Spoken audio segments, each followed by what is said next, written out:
Nah, satu-satunya kelompok kafir yang harus diperlakukan sebagaimana yang diperintahkan oleh ayat ini, asyidda'u 'alal kufar, ya, kita harus keras terhadap mereka, itu orang-orang kafir yang disebut dengan kafir harbi fi'lan. Orang-orang kafir yang nyata-nyata memerangi umat Islam. Ya. Kalau sekarang ya contohnya gampang sekali, orang-orang Israel itu kafir harbi fi'lan. Ya, kafir harbi fi'lan. Kafir yang nyata-nyata memerangi, harus seharusnya ya kaum muslimin ya harus berlaku keras terhadap mereka. Ya, sekarang ini kayaknya kurang keras gitu ya dilakukan. Termasuk orang-orang komunis di Myanmar yang membunuhi saudara-saudara kita umat Islam Rohingya. Ya, termasuk orang-orang Cina yang membunuhi saudara-saudara kita di Uighur. Nah, itu termasuk kafir harbi fi'lan. Ya. Ya. Kafir kalau dari sisi bahasa kan artinya tertutup, ya, kafir. Dari kata kafar, kafar itu menutup. Kalau bahasa Inggrisnya jadi cover, gitu kan?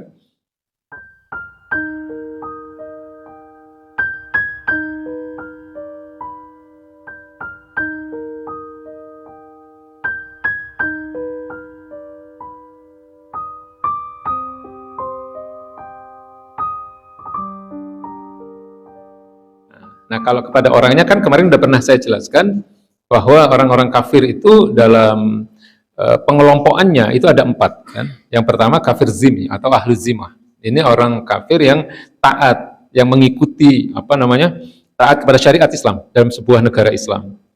Kemudian ada kafir mu'ahad. Kafir mu'ahad itu kafir yang terikat perjanjian damai.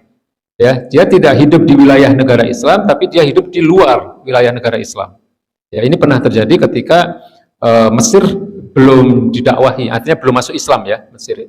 Di baginda Nabi itu kan pernah berdakwah, tapi orang-orang Mesir ya pemimpinnya menolak, tapi menolak dengan baik-baik, sehingga ada perjanjian damai, tidak ada masalah. Ya. Lalu kelompok yang ketiga adalah kafir musta'man.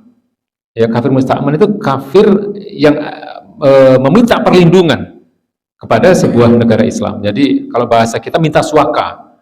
Ya, minta suaka. Jadi ini terjadi pada masa-masa kekhilafahan Abbasiyah. Itu pernah ada orang-orang kafir dari Spanyol, ya, orang-orang Yahudi itu diusir. Orang Islam dan orang Yahudi diusir dari Spanyol karena pada saat itu Spanyol sudah diambil alih oleh orang-orang Nasrani. Kan? Nah, orang Islam dan orang Yahudi disuruh keluar. Kalau nggak mau harus masuk Kristen. Ya, kalau nggak mau masuk Kristen, nggak mau keluar dibunuh. Nah, ini ada 150.000 orang Yahudi yang kemudian pindah ke wilayah-wilayah kekhilafahan Islam. Nah, ini harus dilindungi. Ya, kenyataannya akhirnya orang-orang Yahudi itu berkhianat kan. Ya, tetapi ini 3 kelompok ini ya, kafir zimmi, kafir mu'ahad, ya, yang terikat perjanjian damai, dan kafir musta'man, orang-orang yang minta pengamanan kepada kita, ya, minta suaka. Itu 3 kelompok kafir ini harus dilindungi. Nah, satu-satunya kelompok kafir yang harus diperlakukan sebagaimana yang diperintahkan oleh ayat ini, asyidda'u 'alal kufar, ya, kita harus keras terhadap mereka, itu orang-orang kafir yang disebut dengan kafir harbi fi'lan. Orang-orang kafir yang nyata-nyata memerangi umat Islam. Ya, kalau sekarang ya contohnya gampang sekali, orang-orang Israel itu kafir harbi fi'lan. Ya, kafir harbi fi'lan, kafir yang nyata-nyata memerangi, harus seharusnya ya kaum muslimin ya harus berlaku keras terhadap mereka. Ya, sekarang ini kayaknya kurang keras gitu ya dilakukan. Termasuk orang-orang komunis di Myanmar yang membunuhi saudara-saudara kita umat Islam Rohingya. Ya, termasuk orang-orang Cina yang membunuhi saudara-saudara kita di Uighur. Nah, itu termasuk kafir harbi fi'lan. Ya. Ya. Kafir kalau dari sisi bahasa kan artinya tertutup, ya, kafir. Dari kata kafar, kafar itu menutup. Kalau bahasa Inggrisnya jadi cover, gitu kan? Bahasa Inggris cover itu menyerap dari bahasa Arab. Gitu. Jadi tertutup itu artinya apa? Tertutup dari Islam, tertutup dari iman Islam. Jadi orang-orang yang menolak untuk mengimani Islam. Nah, itu kafir, itu artinya itu menolak mengimani Islam, kafir.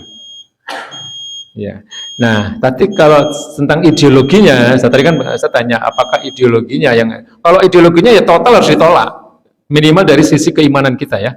Hati kita harus menolak. Ideologi selain Islam harus menolak. Ya, karena ini persoalan akidah.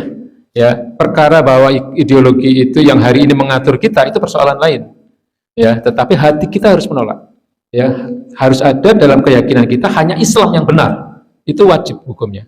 Karena ketika menjelaskan soal ayat 208 surat Al-Baqarah, ya, yang berbunyi ya ayyuhalladzina amanu udkhulu fis-silmi kafah. Wahai orang-orang beriman, masuklah kalian ke dalam Islam secara kafah, secara utuh. Ini Imam Al-Qurtubi menjelaskan makna kafah itu apa? Makna kafah itu satu, menerima seluruh ajaran Islam. Ya, yang kedua, menolak seluruh ajaran selain Islam. Nah, jadi bukan hanya menerima seluruh ajaran Islam, tapi juga harus menolak seluruh ajaran selain Islam. Nah, itu makna kafah seperti itu. Ya. Nanti beda ya, kalau benda ini kan bukan ajaran ya. Benda apa namanya handphone segala macam ini kita pernah bahas kan. Kalau yang sifatnya teknologi, alat, yang sifatnya benda itu hukumnya mubah, boleh diterima. Tapi kalau ajaran, pemikiran, aturan, nah itu kalau dari orang kafir sebenarnya hati kita itu harus menolak. Ya, hati kita harus menolak. Karena ideologi kan termasuk ajaran. Nah, kalau kita menerima kebenaran ideologi selain Islam, bahaya gitu. Karena itu bertentangan semua dengan akidah Islam.